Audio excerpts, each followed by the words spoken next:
ৰাইজসকল ভালে আছে নে? আহকচোন আজি মই এটা নতুন ৰেচিপি লৈ আহিছোঁ। চয়াবিন আৰু মটৰৰ ঘুগনি কেনেকৈ বনাওঁ চাওকচোন আপোনালোকক মই বনাওঁ।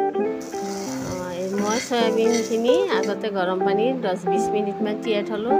তাৰপিছত গৰম পানীখিনিৰ পৰা চেপি চয়াবিনখিনি চেপি দিলোঁ। দিয়াৰ পিছত অলপ পেনটোত তেল দি ভাজি ল'লোঁ।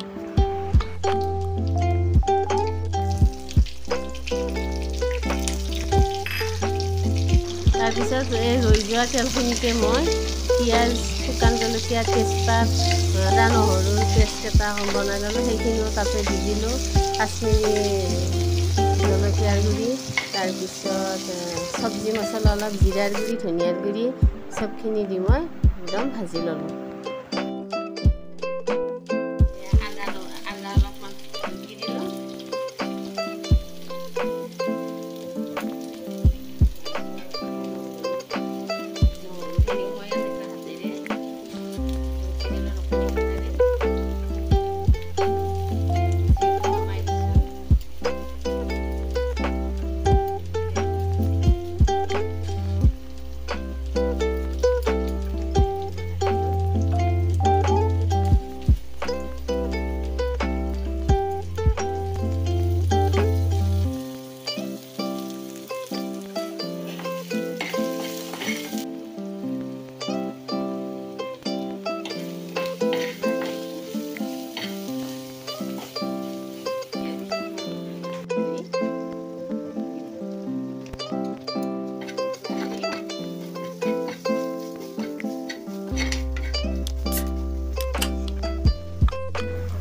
তাৰপিছত মই বিলাহী এটা সৰু সৰুকৈ টুকুৰা কৰি কাটি দি আকৌ ভাজি ল'লোঁ।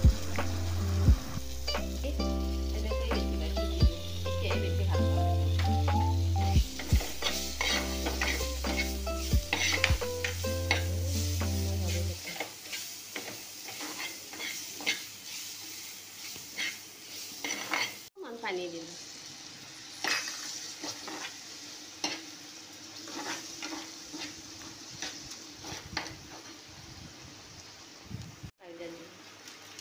ভাজোতে দিয়া নহ'ল কাৰণ বহুত কাহ উঠে, বৰ দৈ যায়, সেইকাৰণে মই এতিয়া দিম।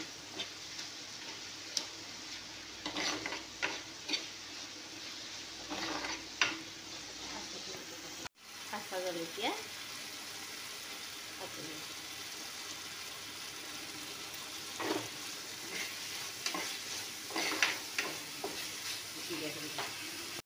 এয়া মই অলপ জিৰা গুড়ি দিম।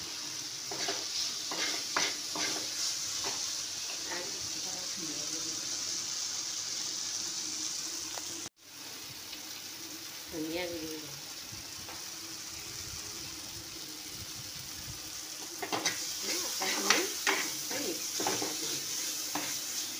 বিলাহীখিনি যেতিয়া ভাল কৰি মছলাখিনিৰ লগত মিক্স হৈ গ'ল, তেতিয়া মই বইল কৰি থোৱা আলু আৰু মটৰখিনি ইয়াতে চম্ভাত দি দিলোঁ।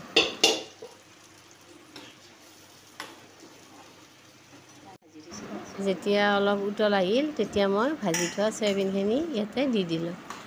অলপ উতল আহিলে মই আলুখিনি অলপ ভাঙি দিম। এতিয়া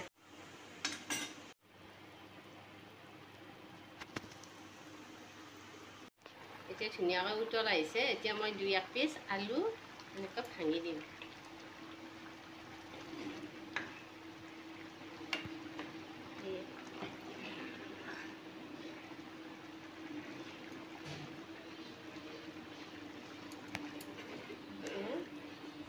হোৱাৰ পাছত নিমখ, মটৰ আৰু আলু বইল কৰোঁতে নিমখ দিয়া হৈছে আৰু চয়াবিনতো অলপ নিমখ দি ভাজা হৈছে। এতিয়া নিমখ দিব লগা নাই।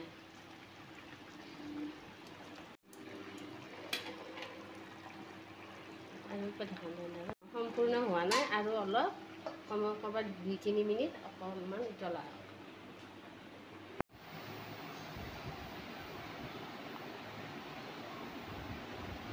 আজিৰ এই নিৰামিষ থালিখন এনেকৈ সজালোঁ। এয়া হৈছে চয়াবিন মটৰত যেতিয়া বনাইছিলোঁ যে সেইখন চব্জি, এই পাপৰ ভাজি, এয়া আমৰ আচাৰ, নেমু, এয়া কৰ্দৈ জ্বলা আমাৰ নিজৰ ঘৰতে হোৱা, এয়া মিক্স দালি, এয়া চালাড, বিলাহী আৰু তিয়ঁহ, পিঁয়াজ, জলকীয়া এনেকৈ। এতিয়া আৰু খোৱাৰ কথা আপোনালোকক আৰু লগ পাম।